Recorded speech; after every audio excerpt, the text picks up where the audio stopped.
मैं हूं आबिद हुसैन शेख, आपका खैर मकदम है 4 टीवी न्यूज़ कर्नाटक एक्सप्रेस में।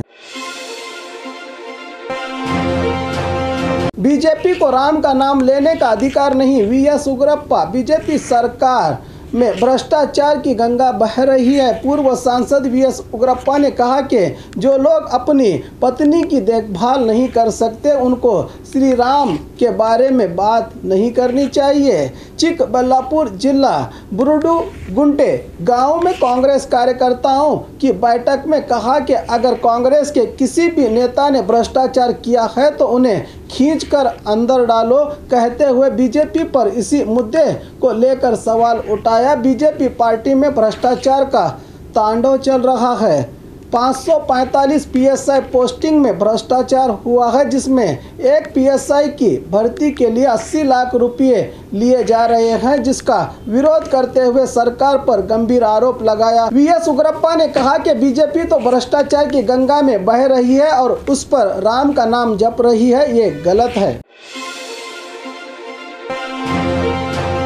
एक दिन में 8 लोग हुए पागल कुत्ते का शिकार। घटना विजयनगर कुंडलिगी तालुका के जंगम सोबनहल्ली में घटी है, जहां एक ही दिन में 8 लोगों को पागल कुत्ते ने काट लिया।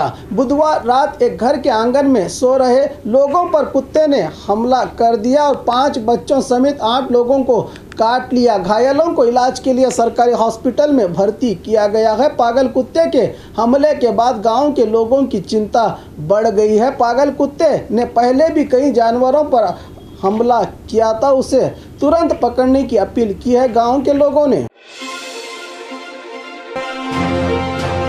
सरकार का कमीशन ऑफर, मठों को दूसरों से 10% की छूट। एमबी पाटिल पिछले दिनों से बीजेपी की सरकार पर 40% कमीशन का आरोप थमने का नाम नहीं ले रहा। मठों के विकास कार्यों के लिए अनुदान जारी करने 30% कमीशन देनी पड़ती है। श्री हट्टी मठ के फकीर डिंगालिंगेश्वर स्वामी के बयान का समर्थन करते हुए एमबी पाटिल ने कहा कि मठों के लिए 30% और दूसरों के लिए 40%, स्वामियों के लिए 10% की छूट का ऑफर रखा है बीजेपी ने। बीजेपी सरकार ने हुबली में मीडिया से बात करते हुए एमबी पाटिल ने कहा कि संतोष पाटिल के मामले में 40% कमीशन का आरोप सामने आया था। ये कांग्रेस ने नहीं बल्कि ठेकेदार संघ के अध्यक्ष केम्पन नवर ने पिछले 1 साल पहले से प्रधानमंत्री को खत लिखकर कई विभागों के मंत्रियों के नाम भी लिखे हैं। ये राज्य के लिए शर्मिंदगी की बात है, कहा एमबी पाटिल ने।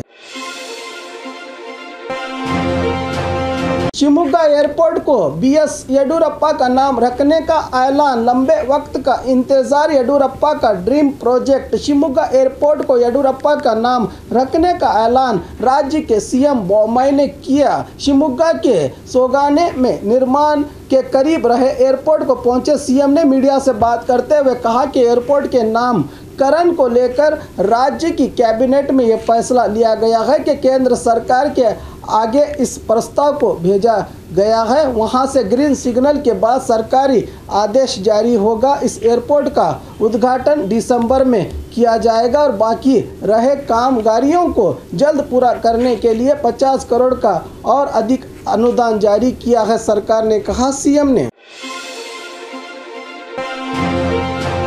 बीजेपी का बुलडोजर महंगाई की बजाय भाईचारा और इंसानियत पर चल रहा है। दिल्ली के जहांगीरपुर फसाद के बाद सरकार की दहशत जारी। 14 टीमें, 9 बुलडोजर और 1500 पुलिस लश्कर के साथ अकलेतियों की अक्सरियत वाला इलाका जहांगीरपुर में रमज़ान के मुकद्दस महीने में रोज़दारों के घरों पर दिल्ली म्युनिसिपल कॉरपोरेशन के अधिकारियों ने बुलडोज़र चलाकर चिलचिलाती धूप में दिन गुजारने पर मजबूर कर दिया इन लोगों को। इस पर कई सियासी, समाजी और मजहबी नेताओं ने इस कार्रवाई की मुखालिफत की है। तो वहीं एआईसीसी जनरल सेक्रेटरी और कर्नाटक राज्य प्रभारी रणदीप सुरजेवाला ने बीजेपी के इस बुलडोजर को भाईचारा और इंसानियत के कुचलने का इल्ज़ाम लगाते हुए जो बुलडोजर महंगाई, बेरोजगारी, धर्म मान्यता और रौड़ीवादियों पर चलना था, वो बुलडोजर इंसानियत और भाईचारे पर चल रहा है। ये देश का दुर्भाग्य है, कहा सुरजेवाला ने।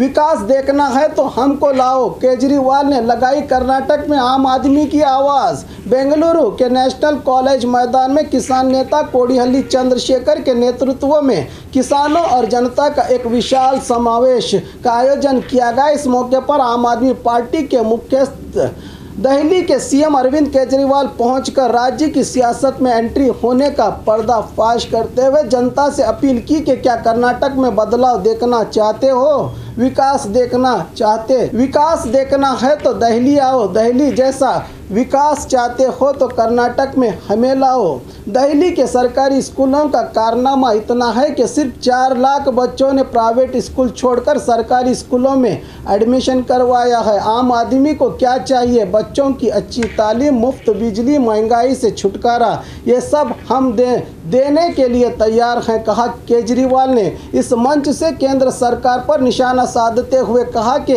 जिस तरह रावण का अहंकार राम जी ने तोड़ा, उसी तरह केंद्र सरकार का अहंकार किसानों ने तोड़ दिया। आने वाले चुनाव में किसानों के इस समावेश से ये बात साफ हो गई है कि किसान नेता कोडिहल्ली चंद्रशेखर के सहयोग से राज्य में आम आदमी पार्टी हिस्सा लेकर पंजाब और दिल्ली की तरह कोई भी करिश्मा कर सकती है।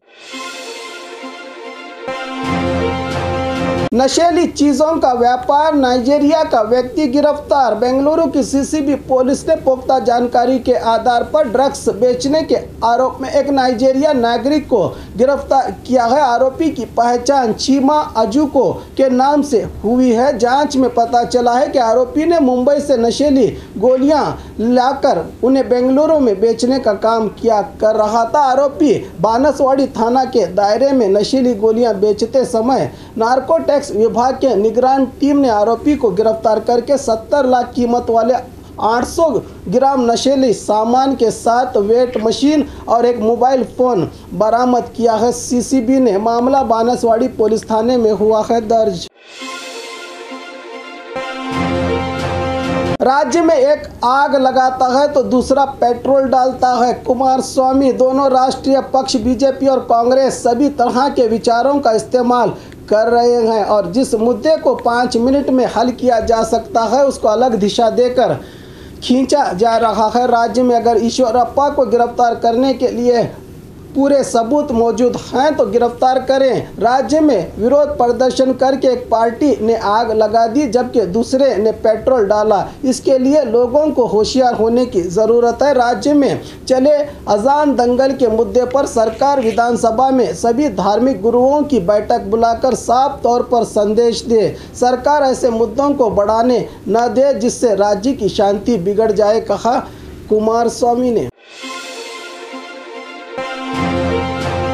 ईमानदारी से काम करोगे तो भ्रष्टाचार कम होगा। सीएम बसवराज बोम्मई विधानसौदा से लेकर ग्राम पंचायत तक ई गवर्नेंस है। सरकारी नौकरों को अनुभवी होने की बजाय वक्त से पहले ईमानदारी के साथ काम करें ताकि लोगों की परेशानी कम हो। आज सरकारी नौकर दिवस के चलते सीएम बसवराज बोम्मई ने सरकारी कर्मचारियों को सलाह दी कि आगे वो कुशलता से काम करेंगे तो भ्रष्टाचार कम होगा। सरकारी कर्मचारियों को समय समय पर नई टेक्निक अपनाने और प्रशासनिक तंत्र से सहयोग करने की ज़रूरत है। अगर वो अपने अहदों की अहमियत को समझे तो वो बेहतर काम कर सकते हैं जिससे भ्रष्टाचार में कमी आएगी और राज्य की जनता और सरकार दोनों का भला होगा, कहा राज्य के सीएम ने। राज्य भर में कल से पीयू सेकंड एग्जाम्स शुरू। राज्य भर में कल से शुरू होने वाले पीयू सेकंड एग्जाम्स के चलते सभी परीक्षा केंद्रों को सरकार आदेश अनुसार एसओपी पहले ही जारी कर दी गई है। इस बार 6,84,255 स्टूडेंट्स एग्जाम्स का सामना करेंगे जिसमें 3,46,936 लड़के और 3,37,319 लड़कियां हिस्सा लेंगी। राज्य भर में 1,076 परीक्षा केंद्र होंगे। एग्जाम्स की पूरी व्यवस्था सीसीटीवी की निगरानी में और परीक्षा केंद्र से 200 किलोमीटर तक लोगों पर पाबंदी रहेगी। आसपास के जेरॉक्स दुकानें रहेंगी बंद। एग्जाम्स के लिए किसी भी धार्मिक लिबास को पहनने की अनुमति नहीं होगी, कहा है सरकार ने। और खबरों के लिए देखते रहिए 4 टीवी न्यूज़ कर्नाटक एक्सप्रेस।